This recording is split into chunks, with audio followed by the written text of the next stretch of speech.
Welcome to another episode Beyond Perception. My name is Simon, and I'm thrilled to have Joel Monk joining us as our special guest today. And to just introduce you very briefly, Joel, you are a leadership coach, you are an entrepreneur, you are the founder of Coaches Rising, which is a platform that empowers coaches to deepen their impact, to transform lives through their work. And you bring a wealth of experience and expertise in the coaching industry, having worked with thousands of coaches worldwide. And it is a great joy. Welcome, Joel. Thank you, Simon. Yeah, it's really nice to hear myself described through your words. And it's just a pleasure to be here. Yeah. Likewise. And I just shared that very briefly in the introduction. You have this vast experience and history, not only working as a coach, but also working with coaches. And as a start, I'm just very curious. I love to ask, how and why did you become a coach? It's a good question. I think actually some of my answer will speak into our little check-in before we hit the record button on your journey that you went through. So basically, I was an artist and a DJ, and this was in my early 20s, and I was, as a DJ, doing okay. And I had a little residency. I was playing to 800 people a month in this club, and I was making art, and it was very sex, drugs, and rock and roll. And one day I woke up in the morning and I just burst into tears. I started crying, and I just felt deeply that I'd lost touch with myself. And in that moment, I decided to sell all my records and go on a pilgrimage to India, a Buddhist pilgrimage. In the weeks leading up to that moment, I'd been exploring, other months even, I'd been exploring Buddhism and meditation and Krishnamurti, people like this. And so, yeah, that was a real pivotal moment in my life. And that took me on a deep journey around spirituality and psychology. It was when I was in India, I had an awakening moment. It was very temporary, but very impactful. And actually, after that, in the awakening moment, I fell into a kind of existential depression because it jarred so much with my sense of identity. We could talk about that if you want. But so it was on this retreat that, it was on this trip in India that these guys I met mentioned Ken Wilber, who I also discovered his work, and actually that was deeply transformational too. And it was in that moment of exploring integral theory and psychology that I heard about this thing called coaching. And I just instantly knew that was what I wanted to do. I'd been working as an artist, as I said, but as a community artist, helping people go on learning journeys. So I'd work with refugees or young offenders.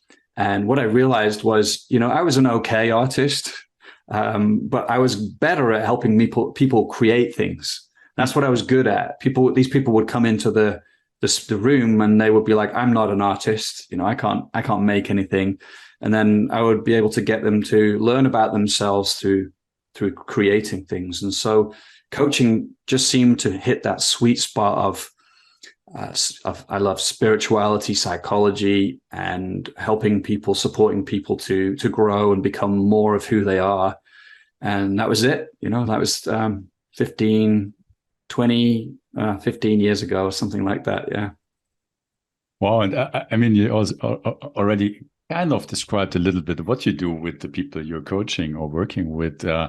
But I personally have heard many definitions of what a coach is or what it isn't and what a coach does. And what do you see as the role of a coach? It's a really powerful question. Personally, I would say it is to help someone else cultivate wisdom, to grow, of course. But for me at the moment, I like sort of seeing it through this lens of cultivating wisdom. Of course, there are many, many different approaches to coaching. And if you ask another coach, they would probably give you a different answer. So I think the role of a coach, and what do I mean by cultivating wisdom? I think really a coach is there to help someone develop self-awareness, to reflect back to that person, what they're seeing in that person, not to tell them who they are, but to be a mirror for that person, and to for me to hold a space which invites people beyond a purely cognitive, rational conversation into a space where we tap into the unique unfolding of another person's being. Now, that sounds a bit abstract, but what I've found is actually when we can, as a coach, let go of needing to help my client get somewhere and hold a potent space of presence for them, where we're not attacking outcome and we're just welcoming whatever's here in the moment, then and including and attuning to what's here. And that's an art we can talk about, So the coach has done that deep work to refine their consciousness and their perceptive capacities. And as they're being with their client in this way, then the client will organically begin to grow, and unfold, and these deeper depths will emerge, and insights will occur, and integration will occur. And that has a really particular felt quality to it, that I think we all recognize when an insight or a recognition or a realization emerges, and it has this zing to it. It has this felt quality to it. So that's what I'm really doing with my clients, and it's a beautiful role to play. That's a wonderful description, and if I may ask, what the picture which is emerging for me is that you're helping to recognize, like their actual being instead of just maybe the idea they have, in terms of as an imprinted identity or so.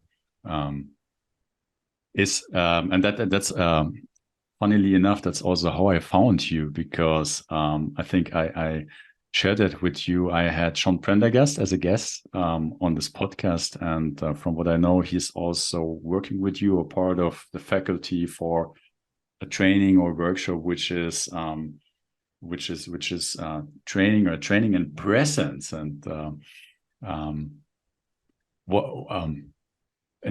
yeah, for those of the listeners who maybe don't have that context of presence, what do you maybe you could elaborate a little bit more about presence, and maybe also how one can actually cultivate that, or recognize that, or.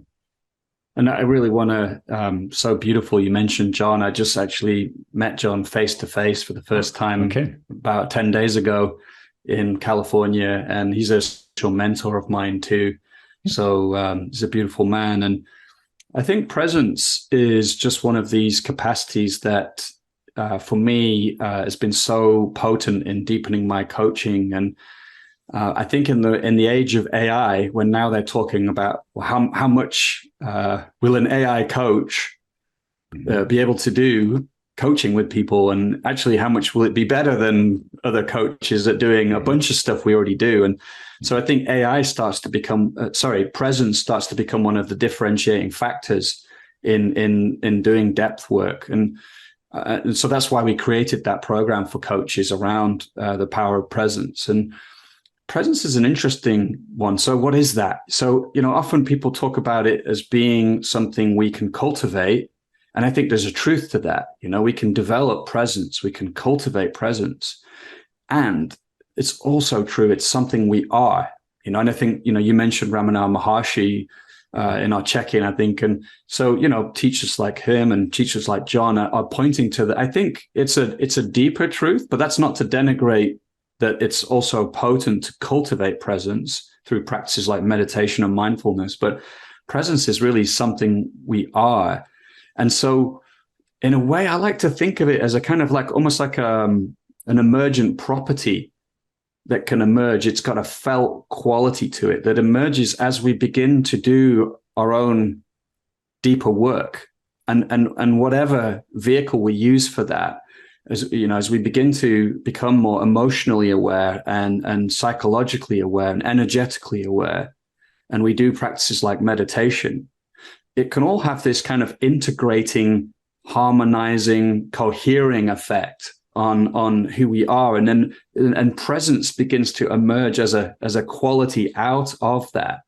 And, presence is really it's for me, it's this feeling of kind of timelessness, often of spaciousness, of being bigger than our usual sense of self. Often, we're identified with just being a separate sense of self, thinking in our heads, looking out from our eyes, and so presence is just this quality of awareness and a feeling that we're something bigger than that, and we are that too, So, and it's one of those qualities that many spiritual teachings and schools have pointed to presence and awakening. And of course, the thing is here, it's often like talking about it and pointing towards it is useful, but it's also post-cognitive. It's bigger than, so just trying to grasp it through words is kind of a bit difficult. It's a bit elusive, as you might notice, but I think a lot of people listening these days, they know what this experience is through the different practices. So I think that's a few things I'd say about presence. You mentioned a couple of things which would be interesting to explore further. First of all, you mentioned AI, and then also what I understand, presence as a key differentiator towards or in comparison to AI. What do you think about the thesis that AI is very similar to our egoic rational mind, in the sense that it's a tool, and as long we kind of mistake ourselves for the tool, we sooner or later will have a problem with AI, because in a sense it has a limitless capacity, you could say, to recombine existing things, which our rational mind, it's a proposal, is basically doing. It's referencing our experience, our past, our beliefs, our thoughts, like a catalog of what we all collected, and then comes up with ideas about who we are, how the world is, and other people. But it's just a narrow perspective. And what I'm understanding from you, maybe in other words, and I'm curious to hear your perspective on that, is to recognize that who we are is beyond this comparably little tool we have, and when we and from that perspective, AI can be a great catalyst, because it's kind of the choice between possibly unemployment or being made redundant, because you cannot just compete with your little tool towards AI as a tool, but it kind of, long story short, it can be a great catalyst to actually make the leap and to recognize that who you are is beyond the tool. And also you mentioned in the beginning a coach, or as a coach, supporting someone to create something. And I would be curious to hear your angle on what I'm pointing at, or trying to put together as a question. Is, on the one hand, AI maybe as a challenge, but also a catalyst to reconnect with something beyond that, and also that. Yeah, basically what I'm saying is that we have an incredible creative spirit, actually, beyond that little mind tool. Yeah, I mean, I love everything you're saying. And, I first want to say that I'm by no means an expert on AI. And I think it's difficult to be an expert on AI, because it's, 1 week, what you know about it, the next week suddenly is evolved. But I have been thinking about this a bit. And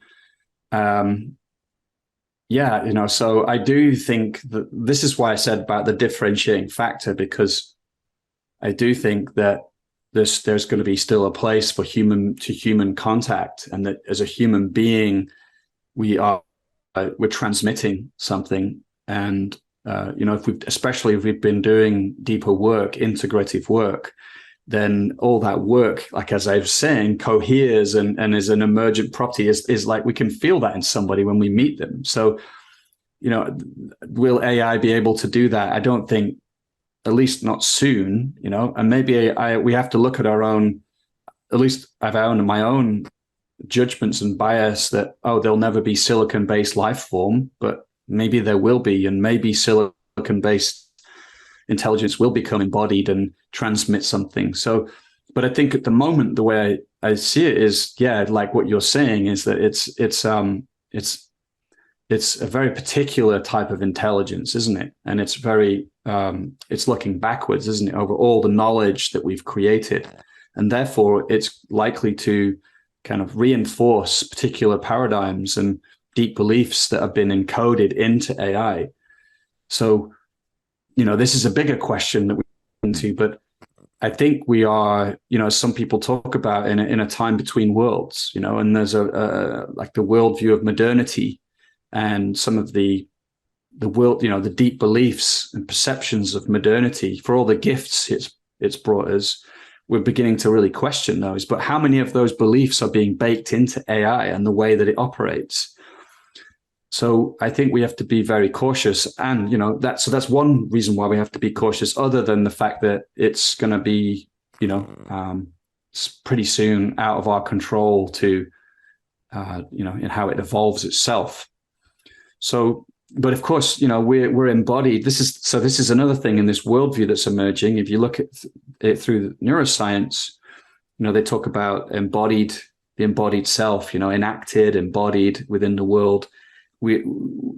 So that's difficult to replicate through an AI right now, isn't it? Because we have bodies, and we move about through the world, and that is having a deep impact on our perception and our relationality that I think it's just going to be difficult for now for AI technology and coaches to replicate. Having said that, I mean, it's, from the people I talk to who are interacting, with the latest AI coaching bots, I've had a bit less. I mean, it's good, it's already very good. And people already start to feel I'm in relationship with something that's alive or that gets me. So maybe, well, that's all we need. Maybe it doesn't need to be real. It just needs to seem real enough. So I'm not really sure if I'm answering your question there. I mean, I'm really open. I feel there are so many obvious potential benefits. Will AI spiritual teachers be able to help us awaken? I think to some extent they might, but there's so many pitfalls too. Yeah, there's so many things that can go wrong and ways it can be used for bad, of course. Thank you very much. Yeah, it makes a lot of sense. And when I might be coming back to your work as a coach or with coaches, and you shared already a little bit, but can you maybe explain a bit in terms of is it very individual with each of your clients? Are there general kind of general process you're working through, or are there commonalities? Are there, like, how do you approach? I think you also refer to transformation as what you are facilitating or aiding with, like, how, like, if you can share a bit of how does the coaching look like when you sit down with someone or when you meet someone? Is it leading through questions? Is it like how can one imagine that? Yeah, it's a good question. I mean, so it's both unique, of course, to each individual that comes and what they care about, what they want to unpack, and their own maturity in a sense. And yes, for sure, there are common kind of pathways or journeys that we go through. So, to speak to those a little bit, I think it's often the people I work with, they are, and I think this is probably a lot of this is true for all coaching as well, but they feel called to something in their life. There's a way they want to live and lead and something they want to create in their lives. And they just feel they need support with that. They feel that it would be faster, or it's a struggle to do it by themselves. And so for me, there's often, it's important to begin to clarify, exactly what is that thing that you are becoming, like what is it you want to create. And that's a process of unfolding. Again, it's emergent, like people sometimes they come in with a lot of clarity, but often as we sit with it and we inquire into it, it starts to gain more and more definition and clarity. And that's really powerful, because the more clarity that comes, the more likely people feel they can take steps and take action towards manifesting it. But a big part of the work is then, if it was just that, I think it would be a lot easier. But what's happening is people are then coming up against their own parts of themselves from childhood, their own conditioning, their own trauma, whatever word we might want to use for it.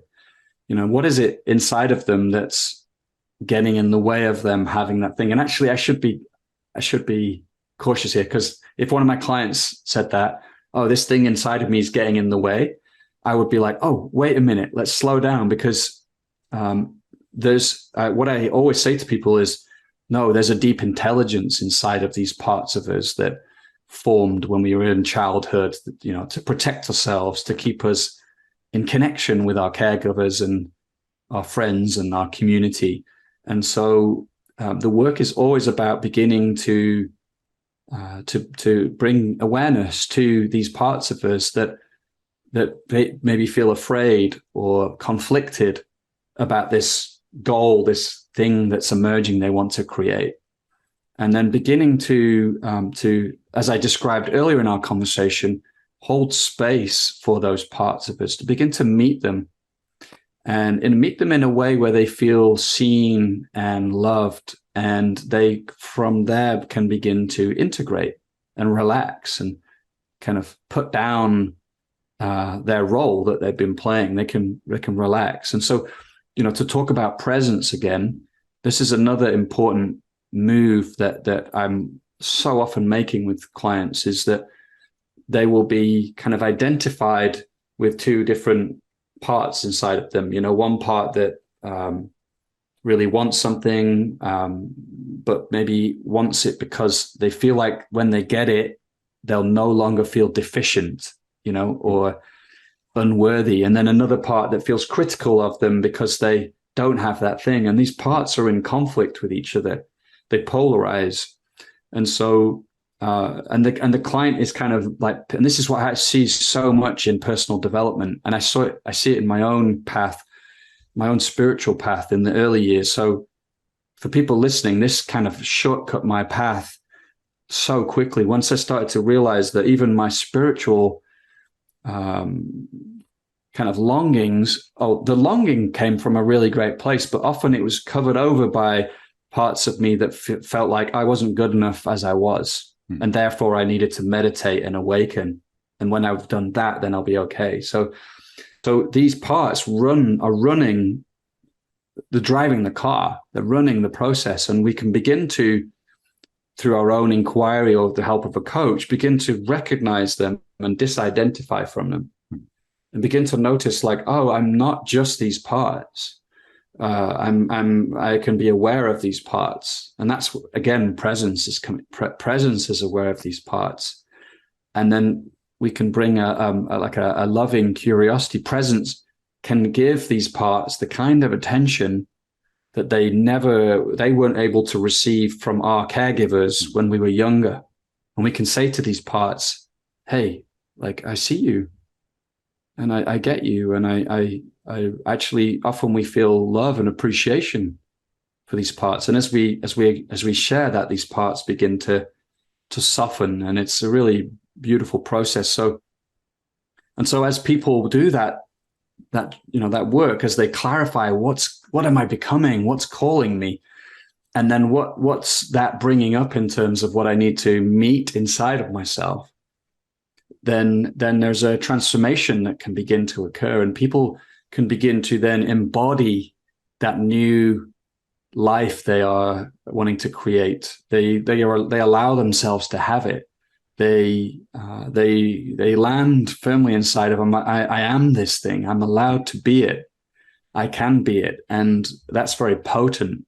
Their inner and outer life begin to change, and line up with each other at that point. So this is a, very broad kind of sense of a journey that can take place. And of course, there are cycles and cycles within that. And just one more thing. I know I've been talking for a while. What I'll add perfect. is in this process, what often happens, and I think, again, I heard it in our check-in as you were talking about your life, it's certainly true of mine, and is that people begin to kind of decode or defrag their system of like, what are all these ideas I inherited from society about what it means to be successful? Like to have status, to have possessions, and they begin to separate out from those and connect to a deeper voice, a deeper sense of what's the unique contribution I'm here to be in this lifetime. And that's really powerful because it can be a challenging journey. And I'd love to talk about that, like transformation. I have a renewed appreciation for how challenging and dark it can be at times. But anyway, as people begin to tap into that unique embodied contribution, then suddenly it's again, you feel it inside of them. You can feel, wow, this person is inside of their own sovereignty here, and a new kind of creativity and flow can emerge through them. So yeah, there's a lot in what I shared there. So I'm listening. I'm listening with curiosity, and a lot of what you're sharing I can personally relate to, and we talked a little bit before we started the recording about my own journey, and what you're describing as like the parts is also what I experienced. And you mentioned also that this process of transformation, or maybe to become whole again, to kind of connect all the pieces you resented or rejected or tried to ignore or didn't like about you, to kind of become okay with whatever shows up. And you also just mentioned that might be challenging at times. And for those of our listeners maybe who are going through challenging times, or they are on their way to inquire into themselves, who they are and what life is about, and what is maybe something you would say to someone who is in a challenging time and is not exactly sure what to do or where they are, and how to orientate them, or towards what even. Yeah. It's a brilliant question, because actually I think we're collectively in a challenging time right now. An era defining change is taking place. So many crises and systems that we relied on are kind of breaking down. So I think that speaks to a lot of us. And I think the first answer that comes up to a question is connection. Connection is just such an important support anytime we're feeling challenged. So, if that is connecting with friends or family or therapists or coaches, wise elders, whoever that is, but to be in connection. And, I think that connection can bring a few different things. It can bring somebody, it can be somebody who can really help you meet any pain and trauma you might be encountering, in a skillful way that doesn't re-traumatize yourself. But it can also be somebody that is helping you to tune into like that sense of what's becoming, and to normalize where you're at. Because the darkest times in my life, it's a cliche, but have led to the biggest transformations. And I mean, and then just like friends and family. Like I think that's just we've come from an era of the hyper individual, the American dream, the right to sovereignty, and I think we're moving into a time now where connection is going to become ever more important again. Community, so just being able to be with friends and loved ones, and enjoy music and dance and and love one another, and celebrate life. And we might not often feel like that when times are very challenging. Often we don't, but yeah, to that kind of connection, if we can find it, is incredibly healing in all those different ways I described. And I think, and then the other answer I'd give, a short answer, is as best we can we learn to have compassion and acceptance of our experience, not as a, it's very often it's easy to read about acceptance and then say, I must accept my experience, but that's an irrational imposition onto our experience.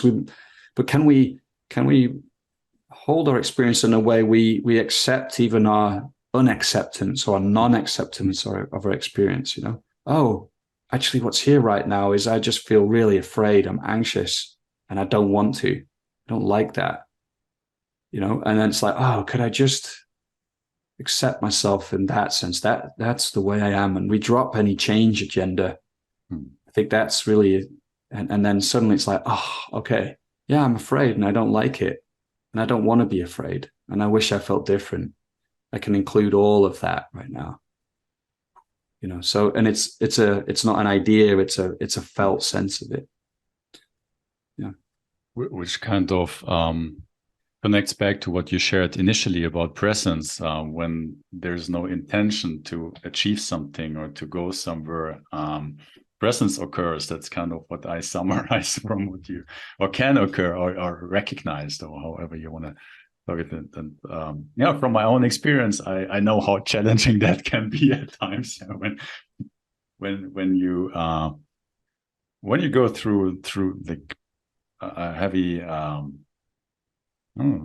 experience or so, to and at some point you might remember, I shall or should kind of be okay with that. But in the moment itself, if there is an actual experience, which feels very real, that's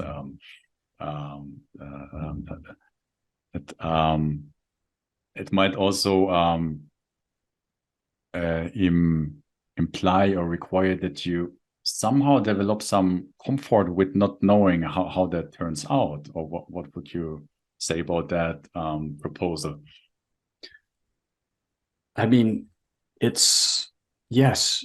I think you're right, and I mean, it's a practice, like you said, and it's not easy. And I think part of it is going easy on ourselves. And this is where I think we get to how transformation can be difficult, because by its very nature, it's often a deconstruction of your current sort of sense of identity or how you make sense of the world.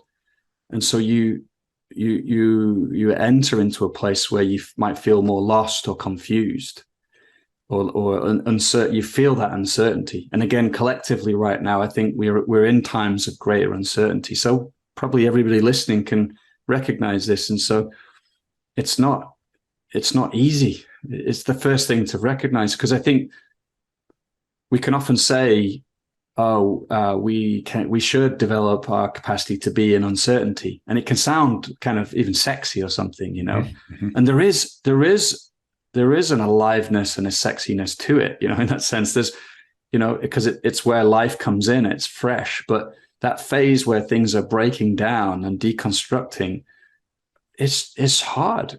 It is hard, and we can feel that sense of feeling lost. And so, two of my other teachers, Samuel Bonder and Linda Groves Bonder, they have this term called greenlighting, and it's really this: can we just greenlight? I think it's a term from making movies, when they say we're going to make this movie, but it's really a tantric practice of like, can I accept?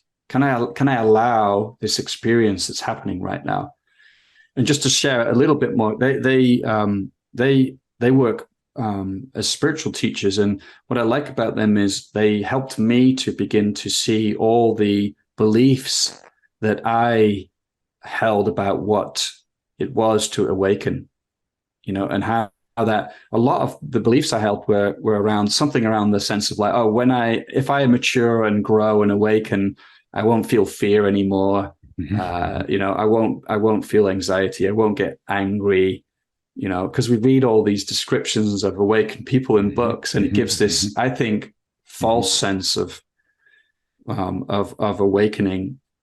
And so they through their work, helped me begin to actually do the powerful work of actually including and allowing those emotions that would come up, and not kind of rejecting them through a spiritual identity.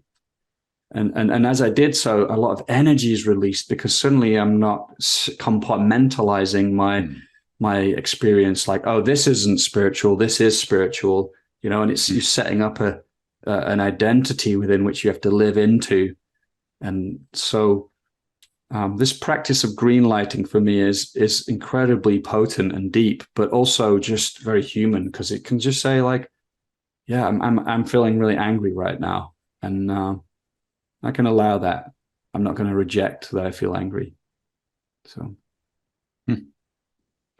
thank you very much for sharing this. And I would think that in order to be able to do that, you start to, or need to, become aware of your emotional experience, of your thinking, of your reactions, of your ways of maybe compensating certain conscious or more unconscious dynamics, and how you react under stress, and also learn a new response, or a new way of being with those maybe dynamics.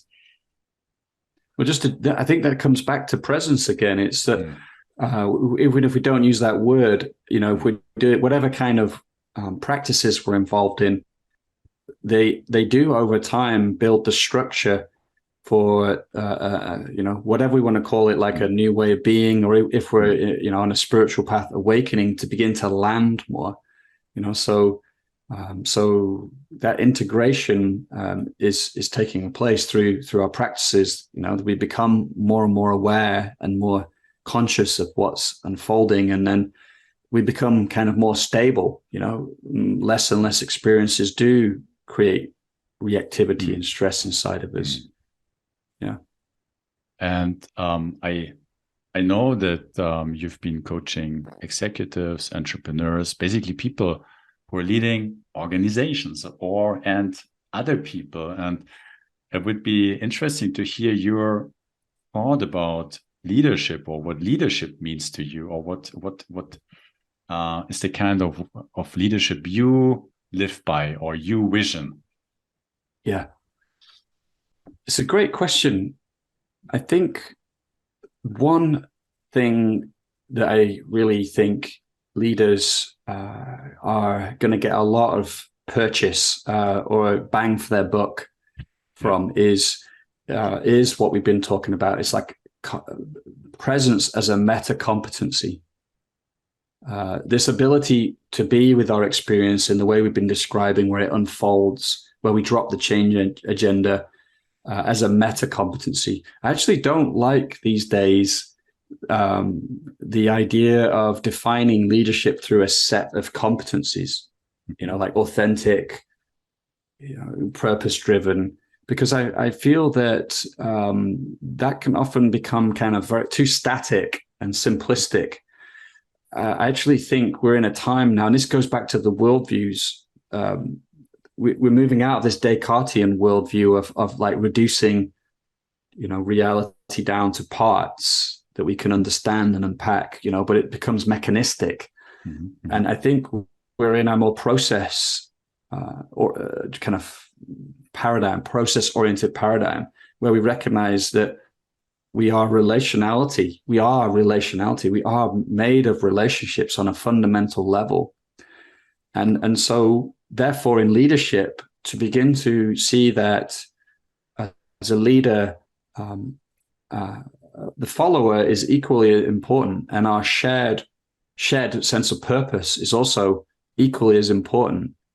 and that leadership isn't about the heroic leader, the great leader that's going to come in and, under any circumstances succeed. Like if you look at Winston Churchill, he was a phenomenal wartime leader, but actually after the war ended was much less successful in government. So it's to recognize that there are not one set of simplistic characteristics, but that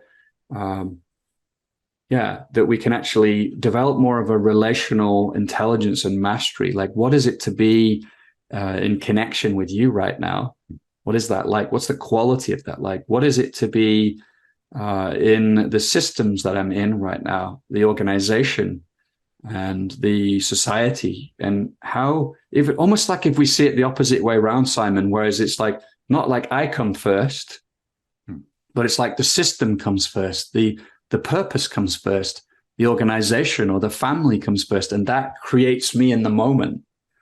I think this is like, it's hard. Sometimes it's a bit hard for me to get my head around that.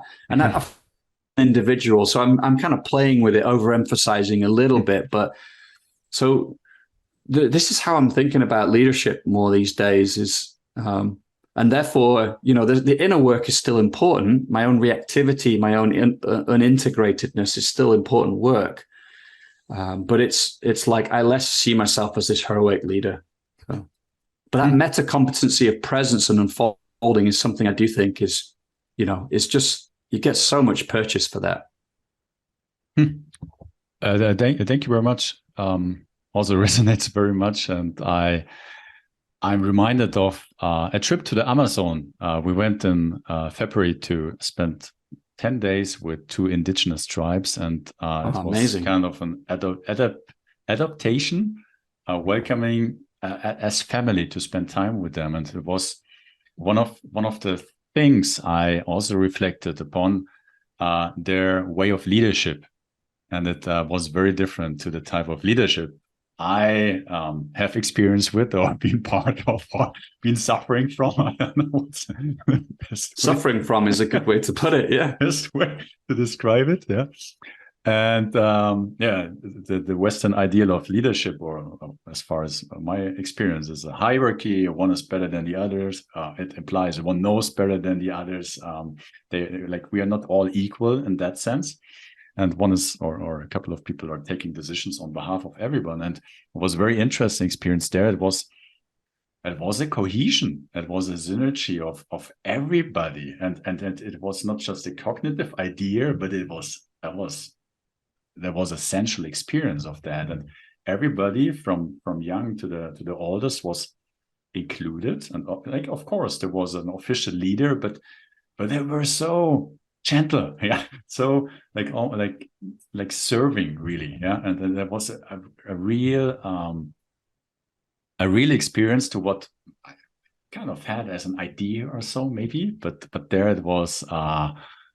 It was an incredible experience, and it's basically what you're describing, yeah. So that's why I'm sharing it, or what I relate to what you're sharing, yeah. Just to add, I do think we've got so much to learn from indigenous peoples around the world in this sense. We have and the leadership literature is very like Anglo, European, American, and it has a very particular worldview. And I think that we should really question very deeply right now. And so, many of these indigenous cultures have deep intelligences that we could benefit from right now. Complexity intelligences, ways of collaborating and being in systems that are sustainable and harmonious and bring forth the best. And of course, we can always idealize any culture. No culture is perfect, but I think there's been this movement in leadership literature to kind of like put certain types of leadership on a higher plane than others, and often indigenous ways have been seen very, like as being inferior in some way. But what again, it comes back to what ways of being in the world have we privileged in the West? Like around, like, for example, being successful, being materially rich, and and that often these indigenous tribes will have, or cultures will have a different set of things that they privilege.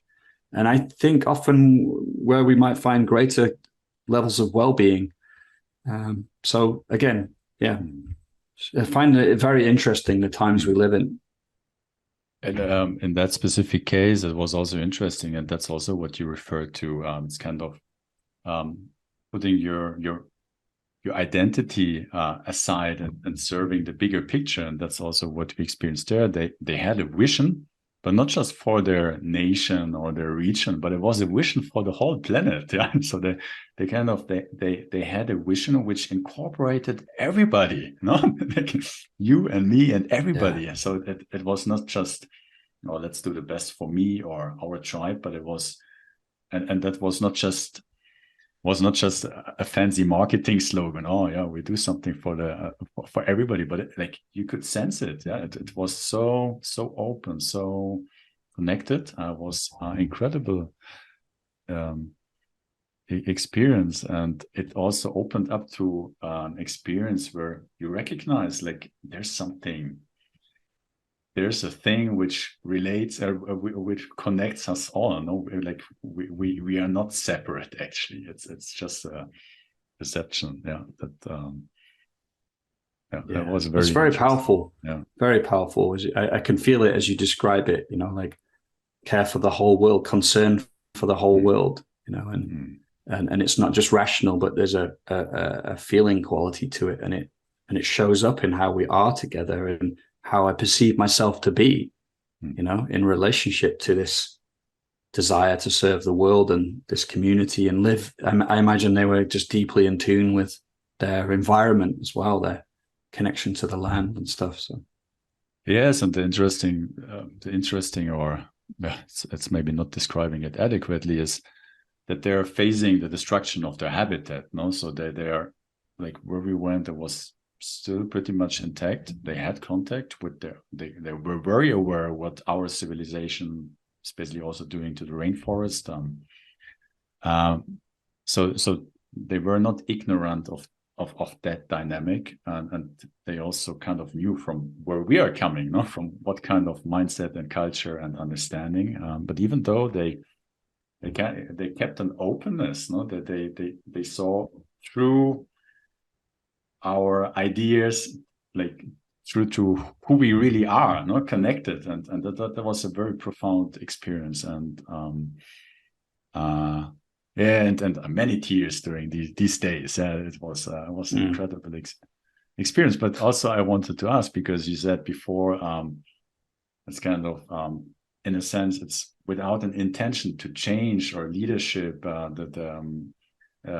presence, but then also we live in an environment where probably most organizations, they hire their executive team in order to achieve something or to change something. So it's kind of the two dynamics at the same time. How do you what's your way of yeah, it's a great point. I'm glad you asked that, because there is an overarching sense of wanting something, like if it's an individual or a team, there's a sense of like an evolutionary impulse inside of them.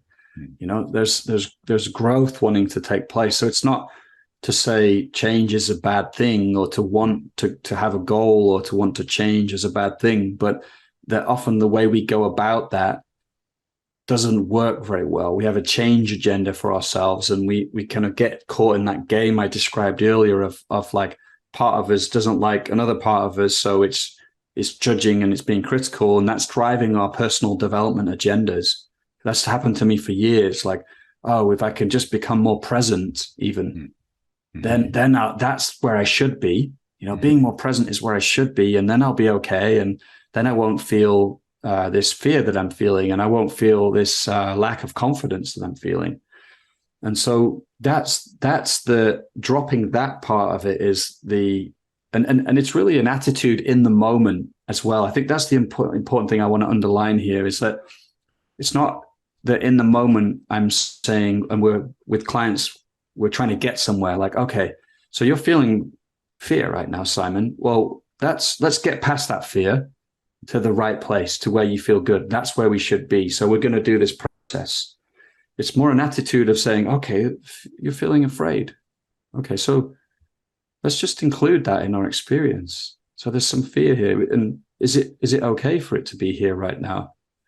And my clients know now when I ask that, it's not like, make it okay to be here. No, they can say, no, it's not okay. I see that, or I feel like I'm fed up with this.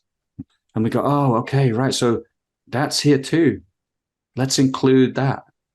And what will happen at some point pretty quickly, they'll be like, okay, yeah, I really feel like I've included everything that's here. And we just feel, and a shift will start to occur if we really feel it in a set level of sensation and the felt experience. At some point, it will begin to integrate and shift. And so that's the level I'm talking about, where we drop the change agenda. Because, yeah, on that higher level, yeah, we all have places we would like to, or things that we feel called towards. I think that's the way I like to talk about it now. Yeah. So you don't use the term purpose, or great question. Use that? Yeah. Well, yeah, it's a great question. I mean, purpose, of course, I do feel is important. I think the way I've described it earlier is embodied. What's the embodied contribution we want to be?